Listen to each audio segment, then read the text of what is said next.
A short word of introduction. Hashgachim Pratis, our first Farbrengen, was on Chav Dalet Tevis, where the Hayom Yain, the Rebbe writes, that what was accomplished with Darkei Chassidim is that Chassidim should be a mishpacha. And what better hachana for Yud Shevat, the day of the Kabbalas and the Siyas, that Chadarim and Yeshivas all over the country and all over the world are being misached together as one to Farbrengen as hachana for Yud Shevat, and I'm sure the Rebbe is going to have a lot of nachas. We have the schus Baruch Hashem. Rabbi Jacobson has given up his precious time to Farbrengen with us. So without any further ado, I'd like to introduce Rabbi Jacobson.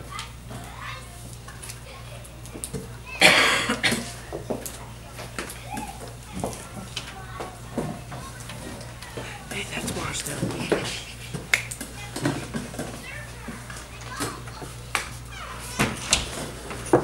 Shalom Aleichem, everybody, and good afternoon to all the people I'm speaking to right here in this room in Cheder Chabad of Monsey, and to all of the precious Talmidim, students all over the world who are joining us here on this great day of Beis Shvat.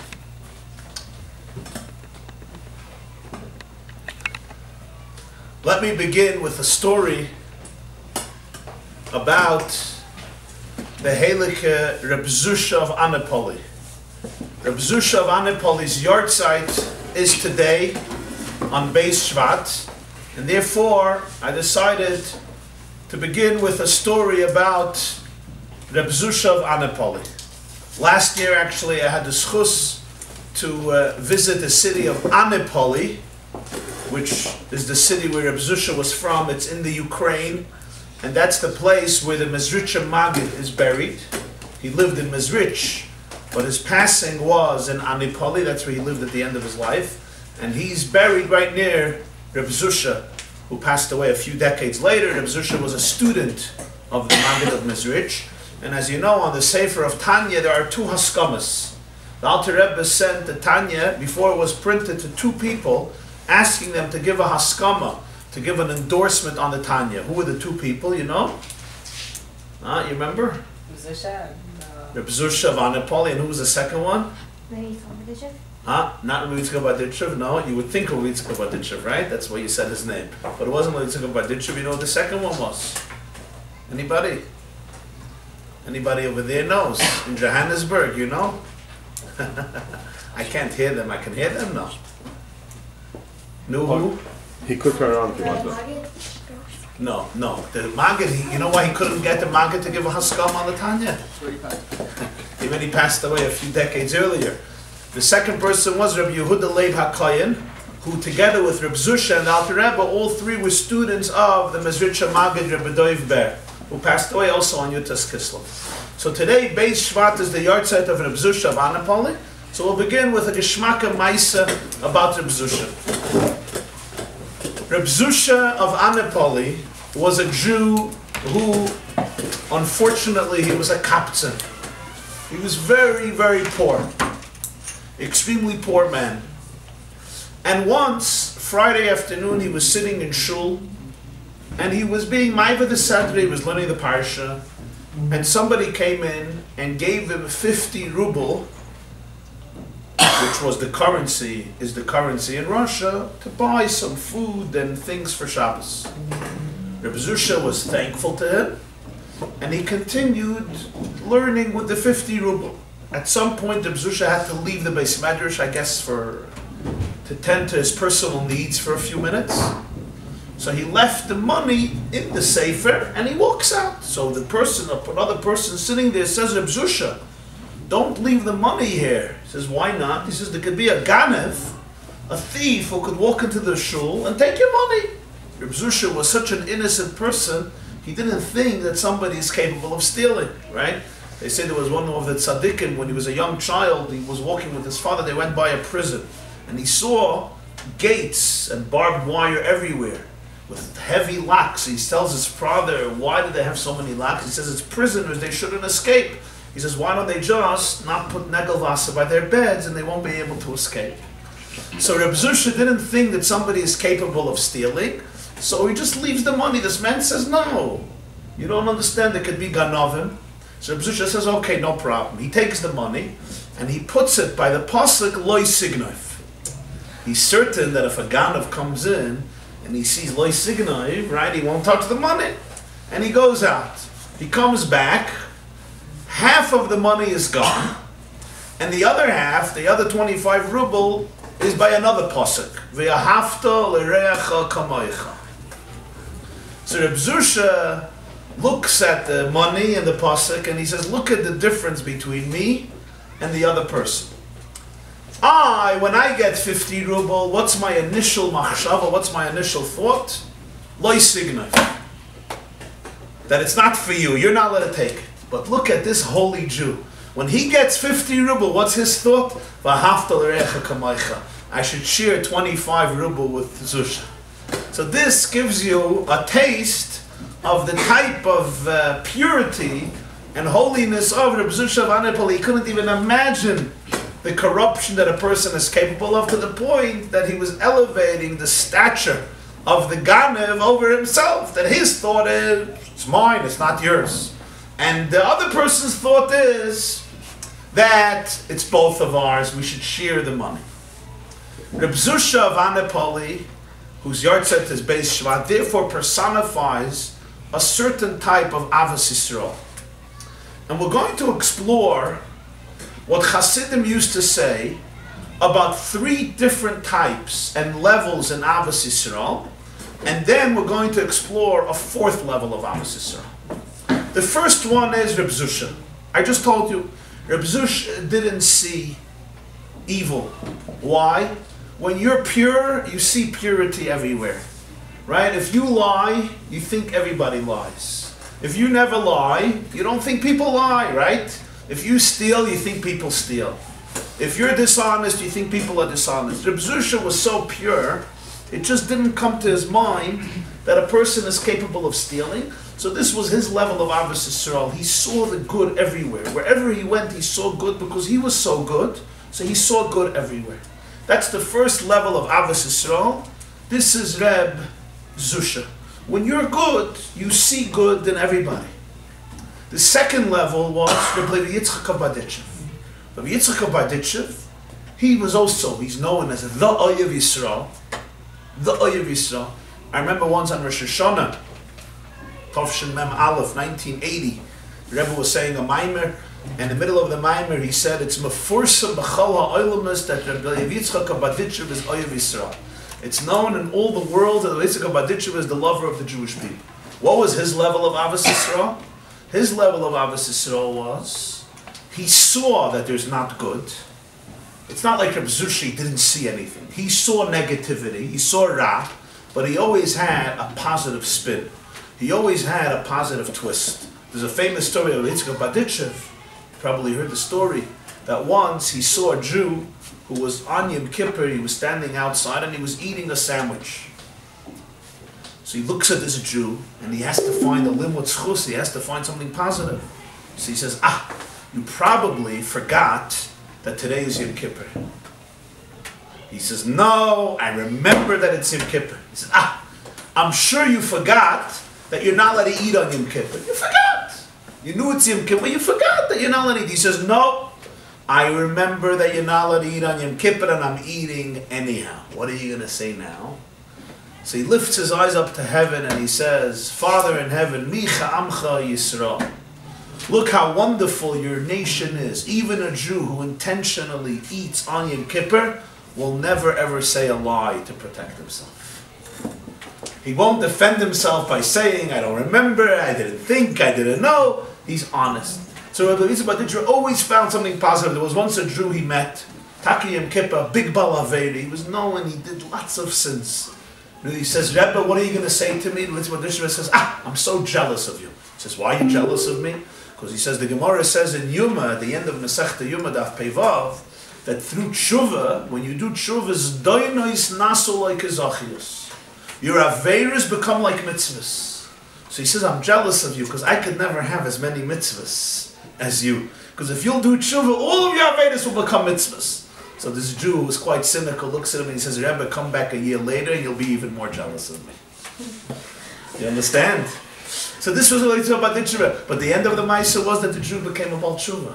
Because the words of the Badit Sheva, they penetrated him. They affected him. They touched him. So therefore, he ultimately affected the person. You know, the third Maisa, the Badit Sheva once saw a wagoner, a balagola. They used to have, there were no cars then. There were horse and wagons, horse and buggies as they called them.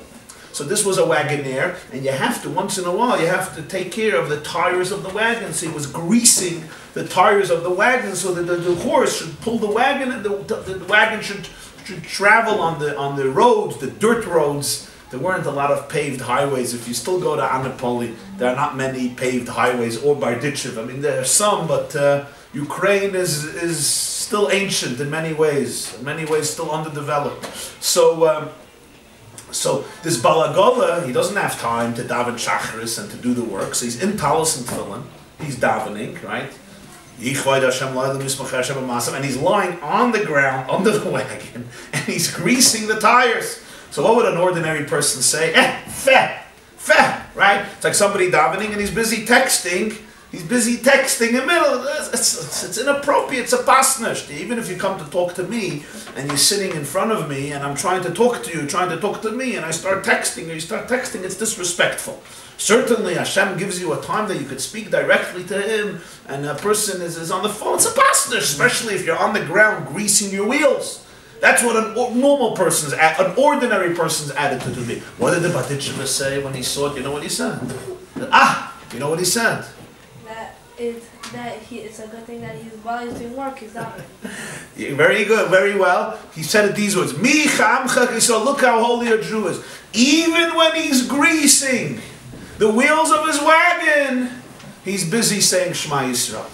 So he saw the reality, but he always had what's called a limud schos, a positive twist, a positive spin. He always saw the good side of the person, even in the negative. That's the Badit Sheva's level of Ahavas Yisroel. So we have two. We have Reb Zusha, and we have the Helike Badit Sheva Schusa Yogan Aleinu.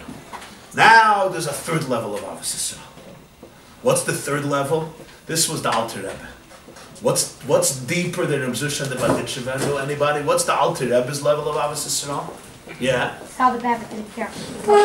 Huh? He loved him even with the bed. Very good. When does Alter Rebbe say this? Which Perek? Sehr good. What's your name? Yosef Feldman. Yosef Feldman. Silverman. Yosef Silverman. You're Benji's son. Rabbi Benji's son. So you hear what Yosef is saying here? Yosef is saying, by the way, Yosef is a very chashuv name. You know that. The only one who's called a tzaddik, Yosef HaTzaddik. So Yosef HaTzaddik is telling us that the Alter Rebbe revealed a third level of Ahavas Yisroel. The first level of Reb Zusha is you don't see bad. You're so pure, you see only purity.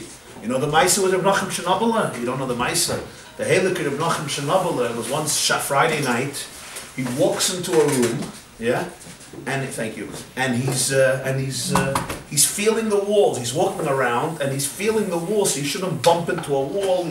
He's feeling everything, and it's light. There was a candle in the room. It's bright, but it's like mom, and his eyes are open, but he's feeling, and everybody's wondering what happened. Then later they realize, what did they realize? That this candle was lit on Shabbos in a way that a Jew is not allowed to benefit from it. Because even if a guy put it on, if he puts it on for you, especially, not if he put it on for himself, if he puts on the candle for you, so you can't be what's called nene. You can't benefit from the malacha that he did for you, right? If a guy cooks water for me, I should have a tea on Shabbos. I can't use that water. He did it specially for me. It's not like he did it for himself and then I'm using it. So Reb Menachem Shenabler, because it was light that you're not allowed to use, he didn't see it. And he said that the famous Taish, you know the Taish, Chazal say, Cholav shechol ve'akum ve'en Yisrael re'eyu. What's Cholav akum? Milk. That a akum, a non-Jew milked, ve'en Yisrael re'eyu, and a Jew wasn't watching, so that milk, you're not allowed to drink. It's called Cholav akum. Right? Ein Yisrael re'eyu. There was no supervision, because you don't know what, maybe he used other milk and so forth. So the Reb Menachem Taiched, Cholav shechol ve'akum, ein Yisrael re'eyu. You understand? If it's cholav that a Jew is not allowed to drink, he doesn't see it. That's like Reb Zusha's Ahavas Yisroel. He doesn't see their eye. He doesn't see it. He's like living in a different world. The second level is the Badishra. He sees their eye, he sees the negativity, but he gives it a positive spin, a positive twist, and he still loves the person. Then comes the Alter Rebbe. The Alter Rebbe in Tanya Perek Lamed Beis and in other places, but that's the first and primary place, says that sometimes you see that a person, mamish, has negativity in them. And you may have even spoken to them about it. And you may have even had a conversation with them about it. And you explain to them that it's wrong and perhaps they even understood you. But they don't desist, they don't go away from it. Says the Alter Rebbe, you still have a special privilege and mitzvah to love them. How? How? The Alter Rebbe says because you have to understand that a person is complicated. A person has different parts.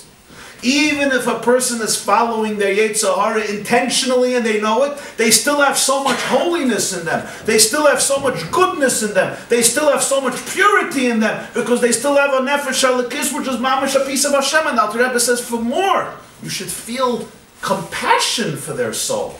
Because if you don't like what they're doing, imagine how much their own neshama is in prison in their own Yetzer Hara. So you should feel empathy. You should feel compassion. So the Alter Rebbe doesn't twist it and say, oh, at least he's not lying. Give it a nice, cute twist, right?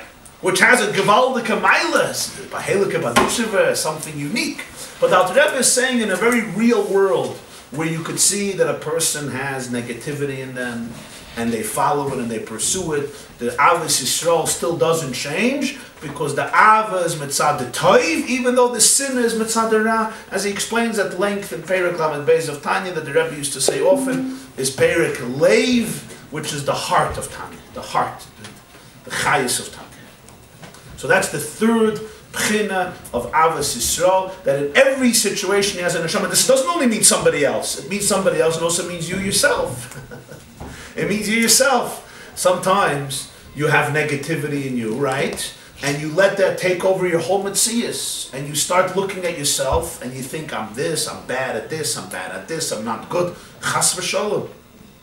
Even if I have negativity in me, okay, so I have to fix it. But it should never take away from your understanding of how much infinite and endless goodness and purity there is in you every moment. And not only that, you can't destroy it.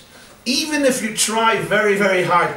There's a teacher I know in Crown Heights in Brooklyn. They may be joining us from that yeshiva, right? They're joining us from Lubavitch Yeshiva in Ahalater. I'm not going to join us. Okay. But they're joining us. So one of the teachers in that yeshiva, a younger grade, told me, last year he told this to me, that he was told by the by one of the people in the school that the class that he's going to have the next year is going to be a terrible, terrible class. They drove the previous teacher mad. They made him crazy. So he was telling him, you should just know, he's warning him in advance. So he's a choshev educator. He understands education very well. So I asked him, how do you deal with it? He said, the first day, I got up to my class, and I said, Kinderlach, here's the deal. I like all of you. I already love all of you. And I want to tell you something. Nothing that you're going to do during this year is going to make me change my mind. I don't care if you do hundreds of tumble sauces here every day. I don't mean to give you all ideas. I don't care, but nothing you do is going to make me change my mind. It's going to be very, very difficult for you to make me hate you. Because the reason I cherish you is because I see there's something very deep in you that's unbelievably good. And nothing you do, even if you're convinced, otherwise will make me hate you. And that's a very powerful idea. You have to see it in yourself, and then you could see it also. Love you doesn't only mean I should love you like I love me. It means I should love you the same way I love me, because I know I have chesronos, but I still love me. And I should love me. Not a bad thing. Why? There's so much good. There's so much what to love. Somebody else that. As I say, this is the Alter Rebbe's level of Ahavas Yisroel, level number 3. This is a famous word by Chossid. And now I want to add B'derech Efsher. I would like to add Possibly. V'im shagisi, if I'm making a mistake, Hashem Yechaper, God will atone for me. And that is, I want to add that the Rebbe, I think, added a fourth level of Ahavas Yisroel. What can be more? What can be more?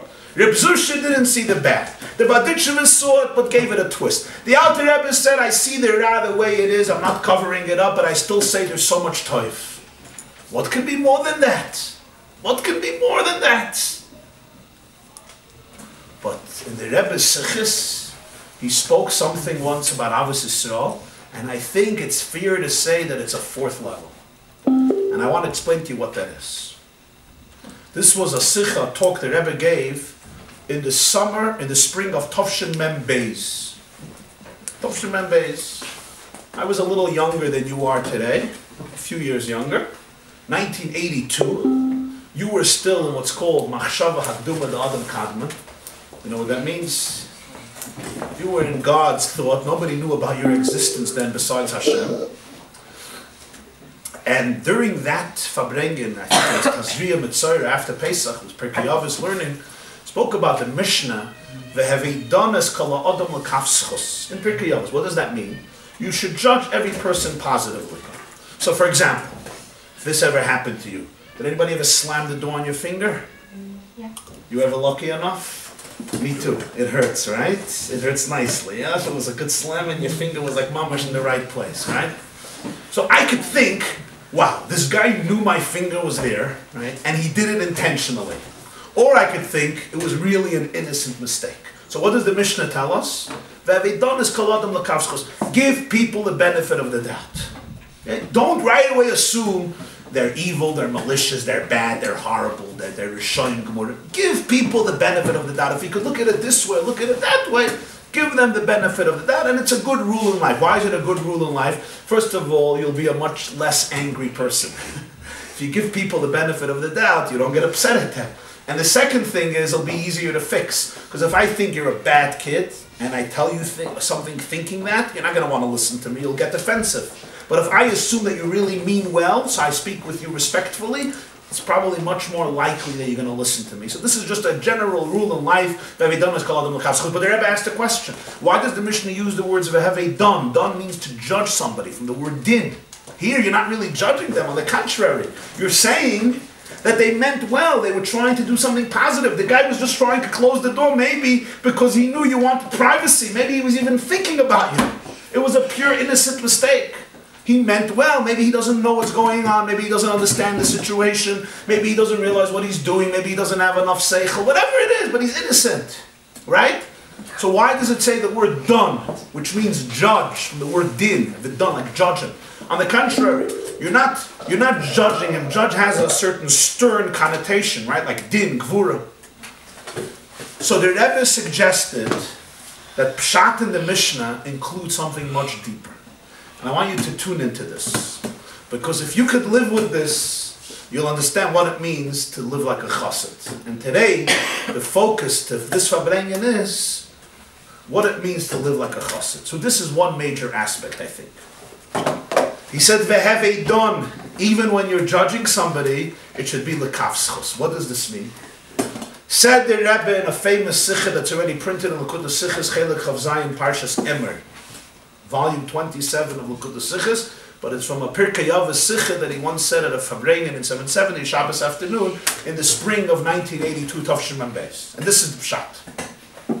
Let's say I see you, I don't mean you, but you, or any you, or anybody in the world. Let's say I see you doing something or saying something that's really horrible. And it's likely when you grow up, or as you're growing up, we see different things in the world. And not all the things we see are perfect. Till the time of Ruach HaTumah Avim in the Aretz, as Mashiach comes, there will be no Tumah in the world, no negativity in the world. Till then we could see a lot of different things, and they're not all beautiful and perfect and holy in ourselves or in other people. What's your initial attitude? Reb Zusha wouldn't see it. He wouldn't see it. The Baditchever would find a redeeming fact. The Alter Rebbe would say, okay, but the same person still has a nefesh elikis, which may be trapped at this moment. Love the goodness, love the holiness, and have rachmanis. Fine. And the Rebbe says, let's add one more thing. The first three are powerful, but let's add one more thing. You look at this Aveira that the person did, you say, wow, I would never do such a thing. I would never do this. I would never speak this. I would never think of this. So you could now reach two conclusions. One is, this person is really low. This person is really bad. Wait, that's not it. You didn't get to the end of it. Let's think about this. Does Hashem give somebody in life a challenge that he can't overcome? What do you think? If you have a Yetzer Hara to do crazy things, it means that you also have the power to overcome it. Because if not, it's not fear. Zelu ummazeh. Every power in Kedusha has a power against it. Every power against Kedusha has a power against it. Zelu ummazeh, the Pasuk says in Kayalas. It's like a scale. Things balance themselves out. Means if I have a tremendous taiva, if I have a tremendous craving to something that's really not good, it means also that I have in me the koiches, the powers, to be able to deal with it, to overcome it. The Gemara says in Masechta Sukkah, Kol ha-gadol mechaverei, yitzrei gadol imeno. Somebody who's greater, has more koiches in Kedusha, he also has a bigger Yetzer Hara. And the bigger Yetzer Hara means he needs more koiches. And the more koiches means he has a bigger Yetzer Hara because it balances itself out. So when I look at somebody and I say, wow, you did such a big Aveira, what does that mean? True, you did. But what does that mean? It means that you have tremendous potentials that are so positive that they can overcome even such a strong taiva, which I may not even have because I don't have such taivas. I don't have to deal with it. So from the negative itself, you could learn how much positivity there must be in this person. Because if there wasn't so much positivity and so much goodness, they would never be given such a Yetzer Hara that's capable of so much tumah. Means when you're judging the person, when you're seeing their negativity, you could see two things. You could see, wow, this guy is really low. Or wow, this person is really, really despicable. Or this behavior is totally evil, and you may be right. Says the Mishnah, done when you're judging them, because you see it, go one step deeper and say, this person must have so much koiches, so many koiches, so much holiness, that they're capable of overcoming this challenge. So now, when I think about them, or when I speak to them, you know what I should focus on? I shouldn't focus on what they did. I should primarily focus on showing them what they're capable of, and letting them see it in themselves. Because if I see it in you, you could see it in yourself. And that itself will help them bring out those powers and overcome the negativity, yes? Isn't that like by the person that he had a lot of affairs, when he does tshuva, he's going to have a lot of mitzvahs? Repeat the question. Very good. He's asking, is that similar to what the Gemara says in Yuma that we quoted earlier, that through tshuva all your avedas become mitzvahs? So he's asking, what's your first name? Emmanuel. And what's your last name? Rimler. Rabbi Emmanuel, Rabbi Shmuel. So Rabbi Emmanuel, Rabbi Shmuel, Rimler says, maybe this is pshat in Gemara that through tshuva all your avedas become like mitzvahs. Very geshmak pshat. In other words, you're saying that through tshuva, you're megala, you reveal all the koiches that you had to be able to overcome those avedas. I mean, you still have to understand what pshat aveda itself becomes a mitzvah, right? So for that, you could learn Tanya, the 7th chapter, and Tanya Perik Zayin. The Alter Rebbe explains what it means, because the Marsha says it doesn't make sense. Lo yechoyti nisker. Does it make sense? I do more avedas, and because of that I get more mitzvahs. It's not fair. Everybody should sin. That's what the Baal Tshuva said. I'm jealous of you. So the Marsha says it doesn't mean literally. It means that a Baal Tshuva feels guilty, so therefore he does extra mitzvahs that a tzaddik won't do. But the Alter Rebbe in Tanya doesn't learn pshat like that, because it says doinus nasa like azochias. The Alter Rebbe learns that through the averis, when you do tshuva, you reach a deeper level of love that you would have never had without the avedas. For example, somebody who was sick, when they become healthy, they appreciate their health much more than if they were never sick. You understand? So therefore, through the averis, they reach a deeper level of mitzvahs. So that's So what does this mean? What this means is, let me tell you a geshmaka ma'isa. Very nice story. There was once in a shtetl, there was an old father, and he had a younger son. And they were very poor. And the house, they didn't have enough wood to warm themselves up with a fire, and they had one coat. And winter came, and the son had to go out to work in the fields. And the father was very old, he would stay home. And they had a big fight. Who gets the coat? Who would you say? The son says, I'm out in the field trying to support you. I get the coat. The father said, you know, you're in your 30s, you're still strong. I'm in my 90s. If I get a cold, I'm going to die. I need a coat. They got into a big fight. So they came to a Rav for a din Torah. Now, if you were the Rav, who would you say gets it? You say the son. Everybody agrees? You say the father. Why the father? Because he might die from it. He might die, so it's pikuach nefesh. And the son is outside. I say I would give, If it's a nice Monsey cold weather, below 0 like you had last week, I'd give him a coat. you give them a coat. Fine, Now I have very two nice. coats. They have 2 coats now. One big switch. But they have one So coat. give them another one. Would you invent a coat? No, you get one. From where do you get? Well, you went to the Rav. On the 59? The Rav has a coat They too. didn't have the 50. But the Rav also has to walk in the street. He's not chopped liver. He also has to walk in the Son street. would offer I'm a it. chuyev to give somebody my The coat. son would offer it to the father right away. Anyway. But the son didn't. They had a din Torah.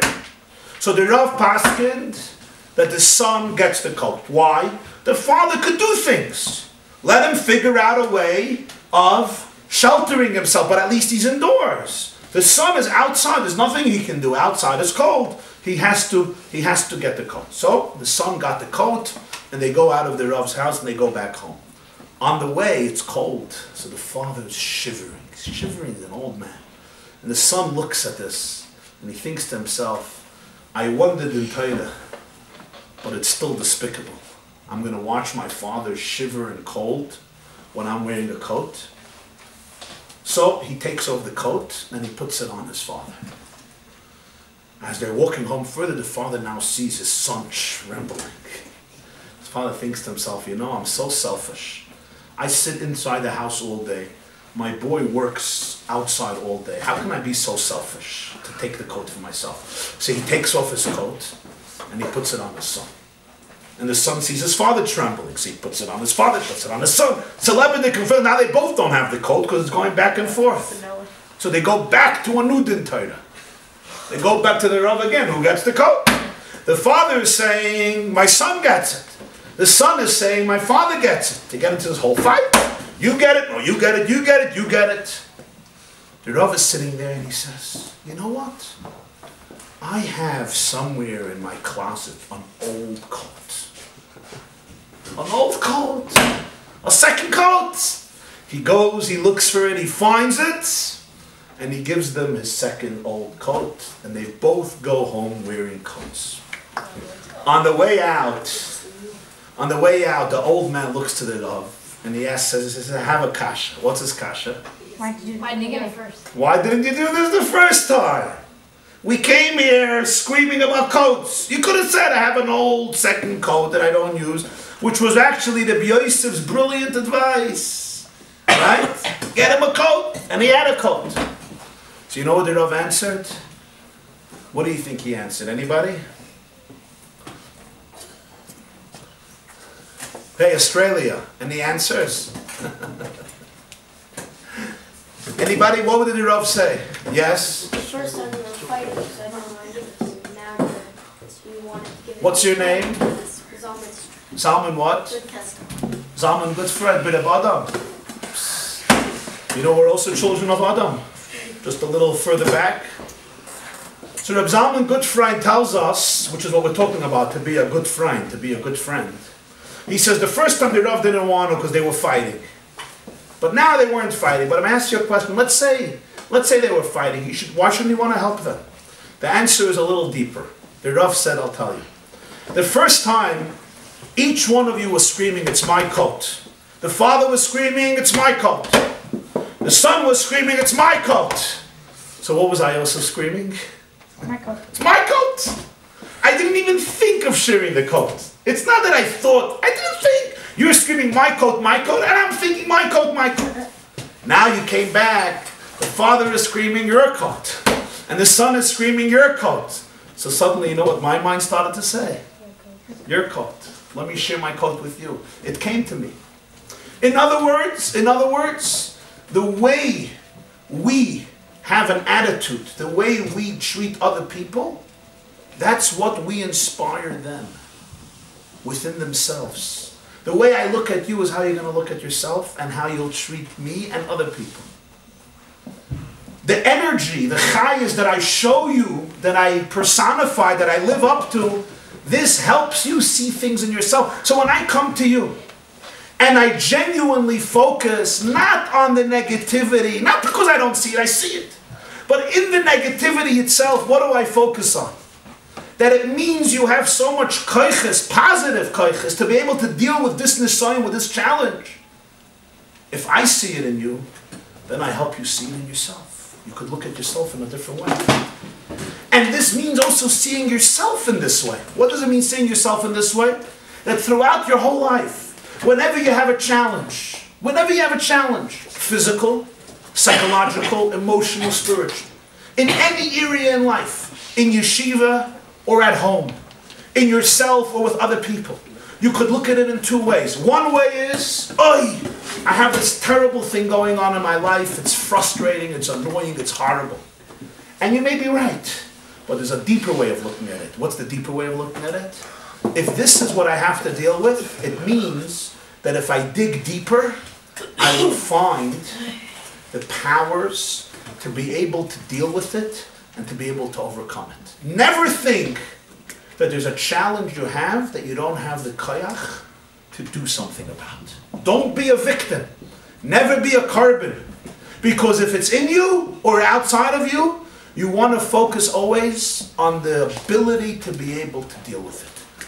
I think we have a fourth level of Ahavas Yisroel. Why is it a fourth level? Tell me why it's a fourth level. What's the addition to the third level? The bad is really good. Ah, say good.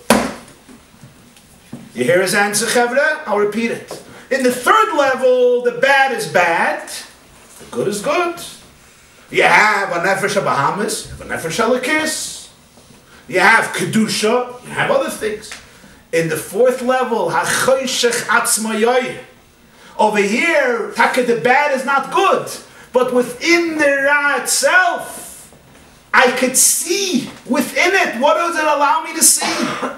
It allows me to see the toiv that this person must have to battle that ra. In other words, the love is not only because I ignore the ra. The love is in from the ra itself. I could learn how much goodness and potential there is in this situation. So if you're having a very difficult challenge, that itself should tell you how much positive energy there is. Yes? But isn't that the same thing as Reb Zusha? Because Reb Zusha didn't see any bad either. Right, but Reb Zusha didn't see bad. Why? Because he didn't suspect it. He just was so pure. Here we're not talking about that level of Reb Zusha. We're talking about I see on a practical level that I have something very negative in me. Or in somebody else I see it.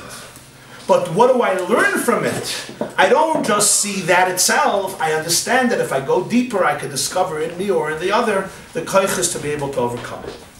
And this is one of the fundamental teachings of what it means to live like a Chossid. Forget about the soul that's in you. You never ever forget how much goodness and purity there is in you, no matter what you do, no matter the circumstances. And therefore you never forget that also in another person. Because what you see in you, you could see in another person. And even more than that, what it means to be a Chossid is that even those things that may be negative in your life, as a Chossid, don't only stop there and say this is terrible, but always remember that this means there's an opportunity, there's a challenge. And I'm going to conclude with this little story that they say once happened. I can't vouch that it happened. I heard it from somebody else. But even if it didn't happen exactly, the lesson is a very powerful lesson. You ever heard of IBM? IBM. Yeah. IBM is a huge company. And IBM had an executive, a manager, who once made a terrible mistake, and as a result of his mistake, he cost the company $10 million. They lost $10 million, which is a nice amount of money, at least for some of you. maybe even for all of you. No, he was an honest man. He didn't mean to do it. It was a mistake. So what did he do? The next morning, he went into the CEO, to the head of the company, and he gave in his resignation papers. He says, you know, I'm just resigning. You shouldn't be holding me anymore. I have no kindness. If anything, you have kindness to me. It was an innocent mistake. It wasn't like he did a crime. But he did a horrible loss. You don't have to pay me severance pay, which means usually if you fire somebody, you know, you got to pay them for a while. You threw them out, you have to pay them. But here he says, I'm not demanding anything. I so apologize, and I'm leaving the company, and I'm sorry. I just feel horrible for what I did, and I just say I'm sorry. The CEO looks at him and says, why are you resigning? He says, why I'm resigning? Well, instead of you throwing me out, I'm just resigning. I think it's the right thing to do. He says, why? Why? You're a good employee. Why are you resigning? He says, I'm resigning because as a result of me, you guys lost an enormous amount of money. That's why I'm resigning. So the head of the company looked at him and he said, you're resigning now? We just spent $10 million on educating you. We just spent $10 million on your education. And now you're going to resign? And he stayed. And he became one of their most loyal and powerful employees. But you understand what he was saying? A mistake is only a mistake if you don't learn anything from it. If you learn something from it, then what makes it a mistake? It may have been the best thing you did. That's the Pshat in Gemara. Through tshuva, the Averis become mitzvahs. Because if the Averis become something that teach you about your relationship with Hashem in a deeper way, then it's not an Aver anymore. You understand? Then it becomes a hechsher for tshuva. It becomes a hechsher mitzvah for tshuva, because that is what allowed you to do tshuva. So when you have a mistake in life, you could beat yourself up and say, oh yeah, I made a terrible mistake, cost the company $10 million. You say, you know what? You just got the most expensive education in the world. Because trust me, the lessons he learned from that mistake, you never forget. Some of the lessons you learn in school, probably after a few months you forget them. Do you remember everything from second grade? Huh? Only the bad things you remember, right? I understand. You remember everything you learned last year? Everything, really? Not everything. 95% of things. But the lessons that this person learned from his mistake, he remembered forever. So in every situation you could look at the mistake, the negative, or you could say, what's the education that this teaches me? And when you look at it that way, you transform it. It's not a negative thing anymore, it's a positive thing. So when I look at my own Ra, I could say, wow, this teaches me about the koiches that I have that I maybe never have known, or the koiches that you have. Focus on that. You focus on that, that's pshat, have a dones kol adam. When you're judging somebody negatively, lekaf schus. Show the schus in it, show the zakos, the refinement, the purity in it. That's one of the yesoidus of living like a chassid, that you live with this attitude within yourself, and you live with this attitude in other people. And when you live with this attitude in yourself and other people, then there's no yiyush. You don't give up, there's no despair, there's no depression. On the contrary, you have chayis, and you have simcha in your lives and in your avodas Hashem. Thank you very much, and l'chaim.